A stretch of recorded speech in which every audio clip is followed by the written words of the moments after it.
Merhabalar, Beraber Örelim YouTube kanalıma hoş geldiniz. Bugün sizlere Tunus işi Brezilya nakışı işlemeli bebek battaniyesinin yapılışını anlatacağım. Battaniye oldukça kolay ve zevkli örülen bir battaniye.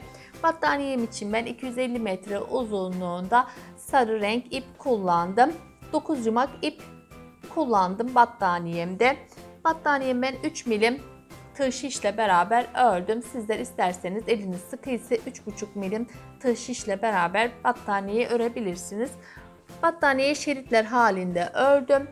Sonrasında her bir şeridime rokoka çiçekle beraber baklava dilimlerinin içerisine süsledim. Şeritlerimi yukarıya doğru birleştirerek battaniyemi bütünledim. En sonunda kenar örgümü yaparak battaniyemi tamamlamış oldum. Ben arka kısmını astarlamadım. Siz isterseniz arka kısmını astarlayabilirsiniz. Battaniyemi yan yana 10 şerit halinde ördüm. Yukarıya doğru baklava dilimlerimi 15 tane olacak şekilde ördüm. Eğer ki daha küçük bir battaniye örmek isterseniz ben yukarıya doğru örmüş olduğum 15 tane baklava dilimlerini siz daha küçük tutabilirsiniz. Yana doğru örmüş olduğum 10 tane şeridi de daha az yaparak battaniye ebatınızı belirleyebilirsiniz. Yukarıya doğru ördüğünüzde ölçerseniz battaniye ebatınızı daha rahat bir şekilde ayarlayabilirsiniz. Ben yana 10 şerit yaptım. Siz 9 şeritte yukarıya doğru yine 15 dilim baklava dilimi yaparak yana doğru 9 şeritte yapabilirsiniz. 10 şeritte yapabilirsiniz. Benim battaniyemin ölçüleri 1 metre 1 metre ölçüsündedir. Dediğim gibi ölçerek yaparsanız daha rahat ebatını belirleyebilirsiniz. Şimdi battaniyemizin yapımına geçelim.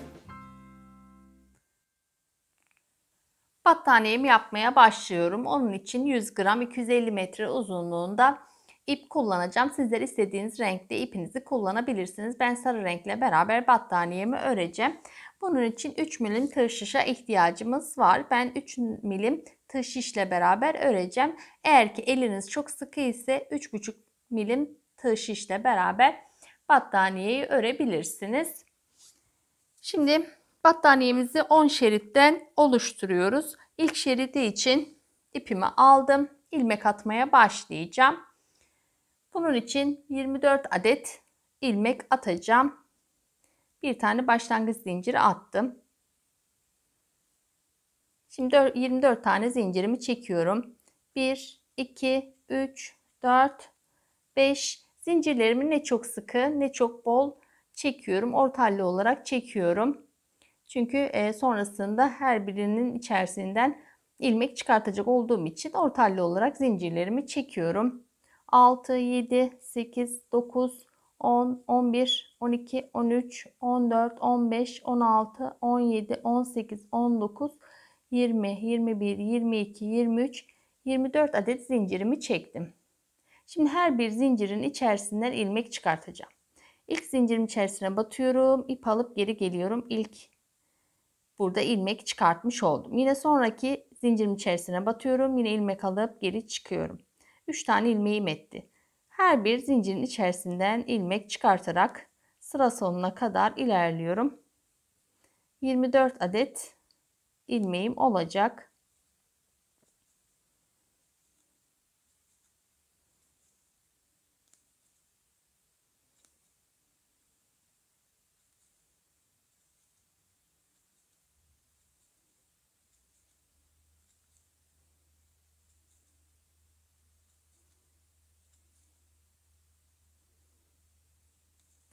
Şöyle bir sayalım.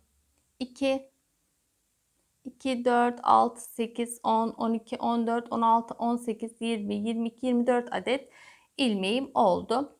Şimdi ilmeklerimi geriye doğru bırakarak geriye öreceğim. İlk kenardaki ilmeğimi tel alıyorum tığımın üzerine bir tane olarak geri çıktım. Sonraki ilmeklerimi tel alıyorum ikili olarak geri bırakıyorum. Yine tel aldım ikili olarak bırakıyorum. Bu şekilde sıra sonuna kadar ilerliyorum. Bildiğimiz Tunus işini örüyoruz.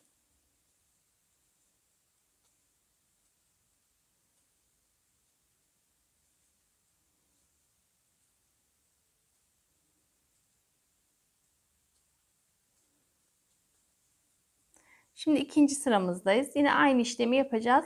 Şurada direk şeklinde görünen ilmeklere tığımı geçiriyorum. Tel alıp geri geldim. Sonraki ilmeğe tığımı geçiriyorum. Tel alıp geri geliyorum. Bu şekilde sıra sonuna kadar ilmeklerimi tığımın üzerine alarak ilerliyorum. 24 adet ilmeğim olacak.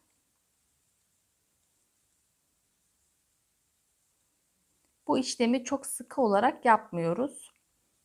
Böyle serbest bırakarak ellerimizi örüyoruz. Sıkı olunca zor bir örgü olur. Hem de sert bir örgü olur. O yüzden böyle rahat bir şekilde örüyoruz. Eğer ki eliniz çok sıkı ise 3,5 milim tığ şişle beraber modeli örün derim. Şimdi burada pıtırcık modeli yapmaya başlayacağız. 12 tane ilmeğimi geriye doğru bırakacağım. Bu tarafta yine 12 tane kalacak. Ara kısımda pıtırcığımı yapacağım. İlk ilmeğimi tekli olarak geri bıraktım. Sonraki ilmeklerimi ikili olarak bırakıyorum. 3, 4, 5, 6, 7, 8, 9, 10, 11 ve 12 ilmeğimi bıraktım. Sağ şişimde 2, 4, 6, 8, 10, 12 ilmeğim kaldı. Bu arada 5 tane zincir çekeceğim. 1, 2, 3, 4, 5 tane zincirimi çektim. Bu benim pıtırcığım. Böyle geriye doğru bir ilmeğimi bıraktım. Yine ikili ikili ilmeklerimi bırakarak sıramı tamamlıyorum.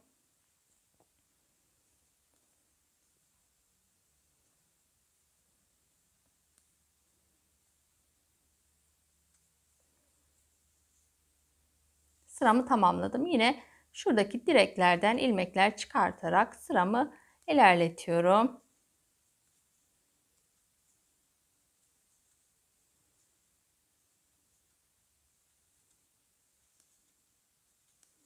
Buradaki pıtırcığıma geldim. Bunu şöyle ön kısma itiyorum. Hemen şöyle arka kısımdan şu kenardaki ilmeğimi alıyorum. Hemen içinden ilmeğimi çıkartıyorum. Burada pıtırcığım oluşmuş oldu. Sırama devam ediyorum.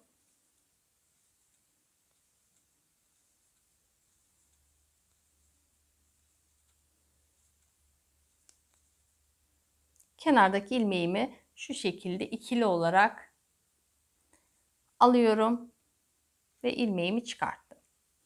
Şimdi geriye doğru geleceğim. Şuradaki pıtırcığımın sağından ve solundan pıtırcık yapacağım. Yani hem bir öncesinden ve bir sonrasında pıtırcığımı yapacağım. İlk ilmeğimi tekli olarak bıraktım. Sonraki ilmeklerimi ikili olarak bırakıyorum. 2, 4, 5, 6, 7, 8, 9, 10, 11 tane ilmeğimi bıraktım. 5 tane zincirimi çekiyorum. 1, 2, 3, 4, 5 tane zincirimi çektim. Şurada pıtırcığımın hemen üstündeki zincirimi, ilmeğimi bu şekilde bırakıyorum. Burada bir taneyi yine şu şekilde bırakıyorum. Hemen yanındaki araya 5 tane zincir çekiyorum. Yani yine sağ şişimin üzerinde 2, 4, 6, 8, 10, 11 ilmeğim kalmış oldu. Buraya 5 tane zincirimi yapıyorum. 1, 2, 3, 4, 5 tane zincirimi yaptım. Bir ilmekten geri çıktım. Sonrakileri ikili olarak geri çıkıyorum.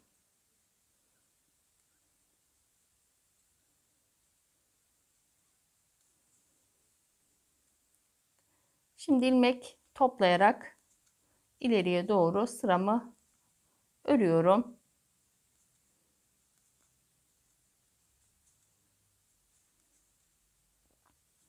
Şimdi pıtırcığım olduğu yere geldim. Hemen şuradaki direğe ilmeğimi aldım direkten. Hemen buradaki zincirimi öne itiyorum. Hemen arka kısımdan gelip şuradaki direkten ilmeğimi alıyorum. Bunu atlarsam örneğimiz eksilir ve modelimiz düzgün bir şekilde ilerlemez. O yüzden çok dikkatli bir şekilde örgümüzü örüyoruz. Sonrasında burada yine bir ilmeğim var. Onu da tekrardan alıyorum.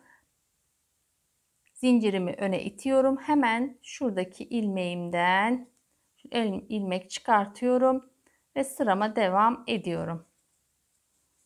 O kenardaki ilmeği atlarsak dediğim gibi modelimiz düzgün bir şekilde ilerlemez. Eksik bir şekilde ilerler. Kenara geldiğimde kenar ilmeğimi hem önden hem arkadaki ilmeği ikili olarak alıyorum.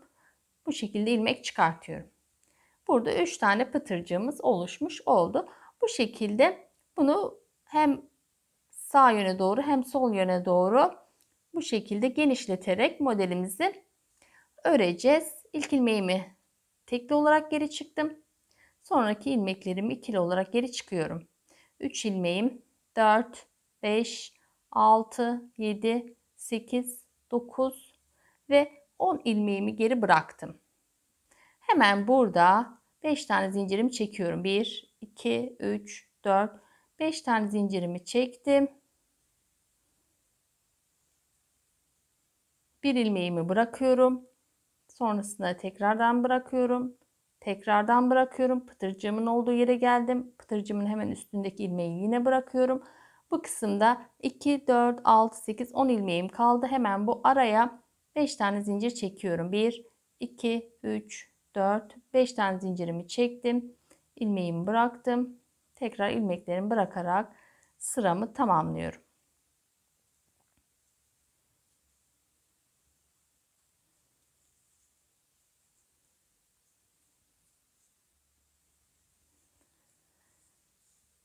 Yine ilmeklerimi toplayarak sıramı örüyorum. Pıtırcığımın olduğu yere geldiğimde pıtırcığımı şu şekilde öne itiyorum. Hemen arkadan tığımı getirip buradaki ilmeğimi alıyorum. Sonra ara kısımda ilmeklerimi örüyorum. Burada ara kısımda 4 tane ilmek örmüş oldum. Yine pıtırcığımı öne itiyorum. Hemen şuradan ilmeğimi alıyorum. Kalan ilmeklerimi de tığımın üzerine toplayarak sıramı tamamlıyorum. Kenardaki ilmeğimi ikili olarak alıyorum. 1, 2, 3 tane pıtırcık sıramız oldu. Şimdi 4. pıtırcık sıramızı yapıyoruz. Kenardaki ilmeğimi tekli olarak bıraktım. Sonraki ilmeklerimi ikili olarak bırakıyorum. 4, 5, 6, 7, 8 ve 9 ilmeğimi bıraktım. Burada 5 tane zincirimi çekiyorum. 1, 2, 3, 4, 5 tane zincirimi çektim. Bir ilmeğimi bıraktım. Sonra aradaki ilmeklerimi şöyle ikili olarak bırakıyorum. Pıtırcımın üstündeyim. Oradaki ilmeğimi de bırakıyorum. Bu araya yine pıtırcık yapacağım. Sağ şişimde 2, 4, 6, 8, 9 ilmeğim kaldı. 1, 2, 3, 4, 5 tane zincirimi çektim. İlmeğimi bıraktım. Sonraki ilmeklerimi de bırakarak sıramı tamamlıyorum. 4. pıtırcık sıramızı da tamamlıyoruz.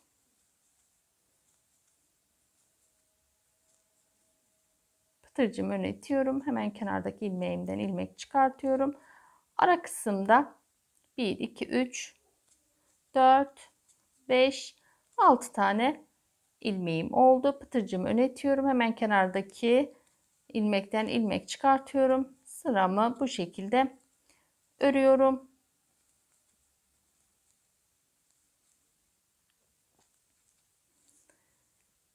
Dört tane pıtırcık sıramız oldu.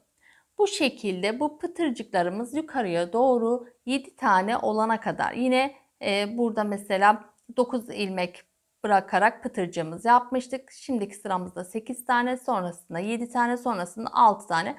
Bu şekilde pıtırcıklarımızı yapacağız. 7 tane olana kadar pıtırcıklarımızı ilerleteceğiz. 4 tane pıtırcığımızı yaptık. 3 tane daha pıtırcığımızı bu şekilde yapalım. Ben de sıralarımı öreyim. Pıtırcıklarımı ördüm. 1, 2, 3, 4, 5, 6, 7 tane pıtırcığım oldu. Yani 7 pıtırcık sıram oldu. Şu kenarda 2, 4, 6 tane ilmeğimi örüp pıtırcığımı yaptım. Yine bu kısımda 2, 4, 6 tane ilmeğim kaldı. Öncesinde pıtırcığımı yapmış oldum. Şimdi yukarıya doğru çıkarken genişleterek çıktık. Şimdi baklava dilimi olması için daraltarak yine pıtırcıklarımızı yapacağız. Hemen sıramı örüyorum. Kenardaki ilmeğimi tekli olarak bırakıyorum. Sonraki ilmeğimi yine ikili olarak bırakıyorum. 3, 4, 5, 6 tane ilmeğimi bıraktım. Burada pıtırcığım var. Bunun üzerine yine geriye çıkıyorum. Hemen sonrasındaki boşluğa 5 tane zincir çekiyorum. 5 tane zincirimi çektim, ilmeğimi bıraktım. Ara kısımdaki ilmeklerimi bırakarak ilerliyorum.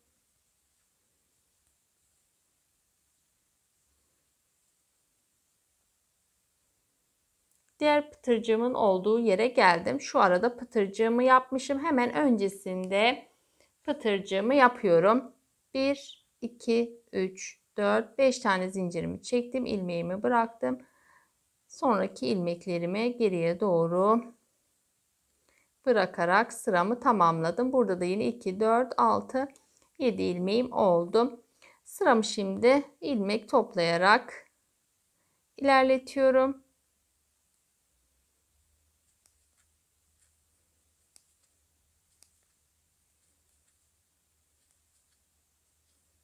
Pıtırcığımı öne itiyorum. Hemen şuradan ilmeğimi alıyorum. Aradaki ilmeklerimi örüyorum.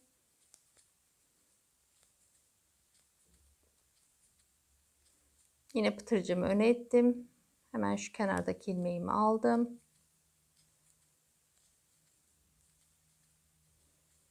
Kenardaki ilmeğimi ikili olarak alıyorum.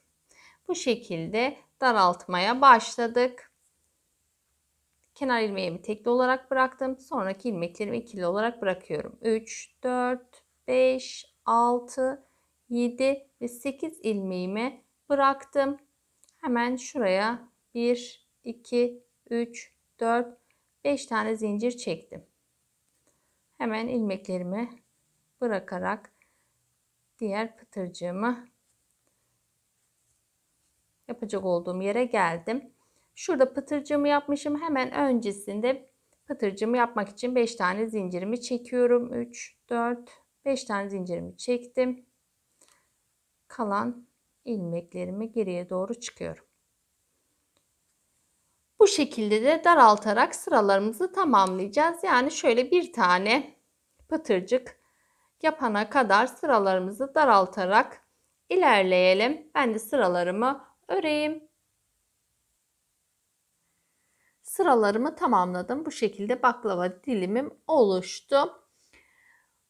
Bu baklava diliminden yukarıya doğru ben 15 tane olarak yaptım. Yani benim battaniyem 1 metre 1 metre ölçüsünde olması için yukarıya doğru 15 tane olarak yaptım. Sizler daha küçük battaniye yapmak isterseniz daha az olarak baklava dilimlerinizi yapabilirsiniz. Yaptıkça ölçerek de onu ayarlayabilirsiniz. Mesela 12 tane baklava dilimi yaparsınız, ölçersiniz.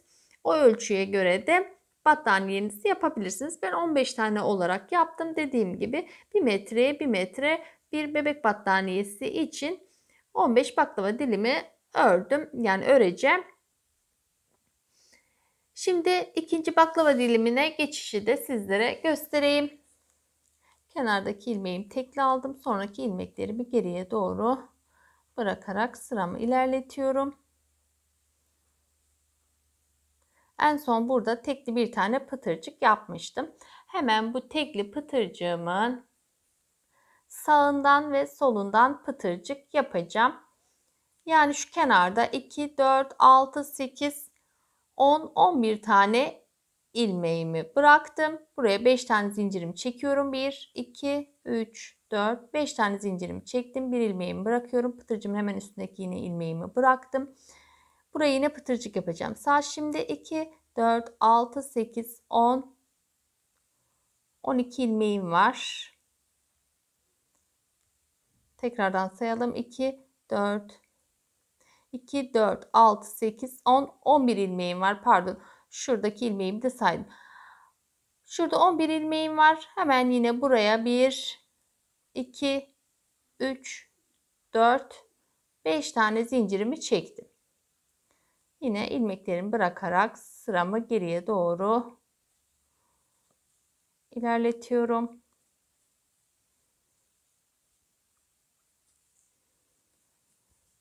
Yine ilmek toplayarak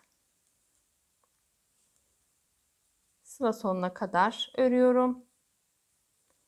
Aynı şekilde ilk sırada yaptığımız gibi bu sıramızı da örüyoruz. Yani bu ikinci baklava dilimimizde aynı şekilde örüyoruz.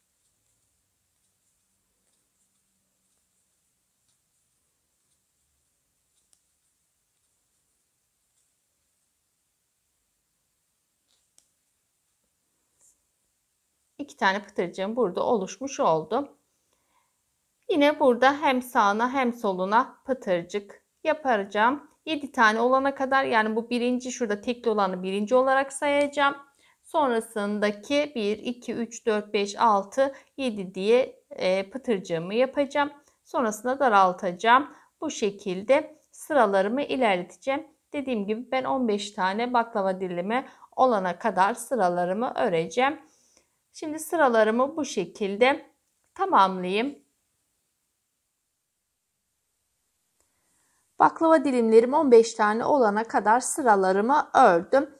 Şöyle sayalım. 1, 2, 3, 4, 5, 6, 7, 8, 9, 10, 11, 12, 13, 14, 15 tane olana kadar ördüm. Sizler istediğiniz ebatta battaniye örmek istediğiniz şekilde baklava dilimlerinizi ayarlayabilirsiniz.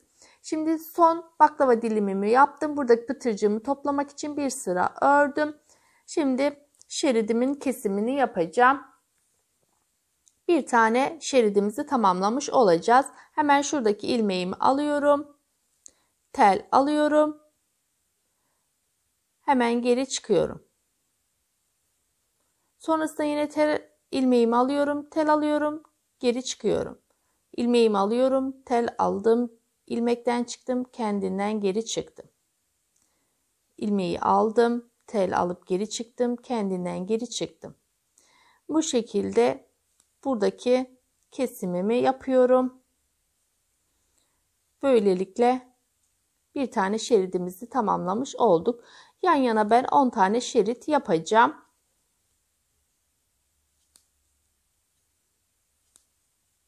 Bütün şeritlerimi bu şekilde örüp tamamlayacağım. Şeridimin kesimini tamamladım. Bu şekilde bir tane şeridimizi örmüş olduk.